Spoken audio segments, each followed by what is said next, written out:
Hello, it's Dr. Christine Arsenault here.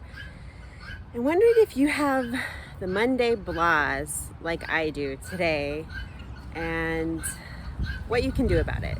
And, if you are feeling blah here and there, that's totally normal. It's when the Monday blahs become the all week blahs and that becomes the monthly personality that you have that it can become an issue.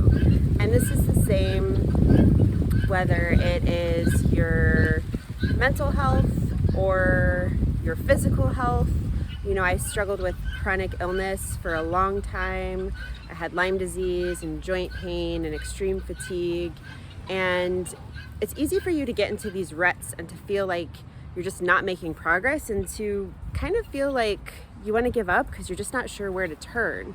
And so I just wanted to share 5 tips with you today to help you get out of the blahs, whether it's the Monday blahs or the chronic illness blahs or whatever's going on for you today. My 5 favorite ways to kind of shift my energy when I'm feeling kind of down or kind of just in a rut. And so my number 1 is to meditate. So to go inside myself. And this could be, just a 3-minute meditation if that's all I have time for. It could be just taking a few deep breaths. Sometimes I do a guided meditation. I listen to something. Other times I just go inside of myself and I just sit and go within and see what comes up.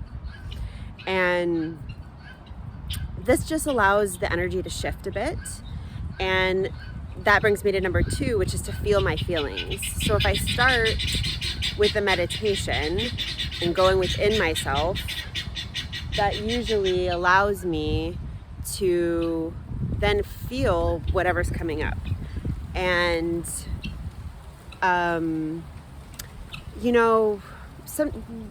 we all have feelings, we all have emotions. They come and go. Emotions are just energy in motion, and so they only stay with us for about 90 seconds, and then they move on. But it's our thoughts and our judgments around the emotions that allow them to stay, which then they can become a mood and a personality. But if we just feel them and allow them to go through us, they don't get stuck. And so that's something that I learned during my own illness, is that when I suppressed my emotions, it made me sick. It made my symptoms worse. So I just allowed my emotions to come up. And today there was just some sadness. We lost our 2 elderly dogs this year, and I just miss them. And, I miss not having dogs, and sometimes I just feel sad and I feel lonely. And so I just allow those to come up, and I just feel my emotions, and I cry if I need to.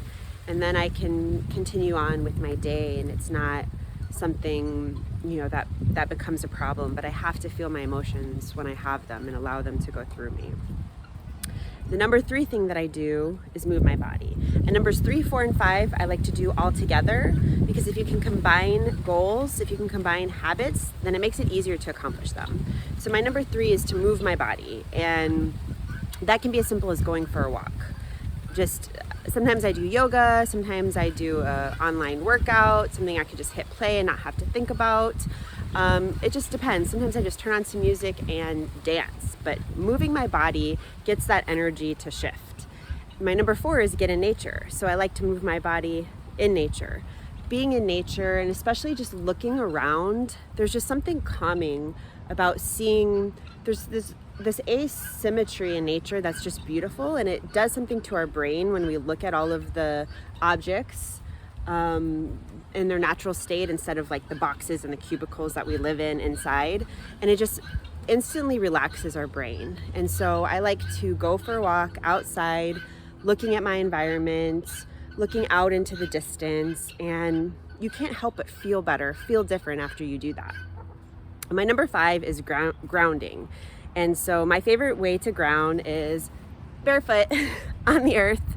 And so if I can get outside in nature, moving my body barefoot, then I'm doing 3 things that are going to shift my energy, that are going to get me out of those blahs.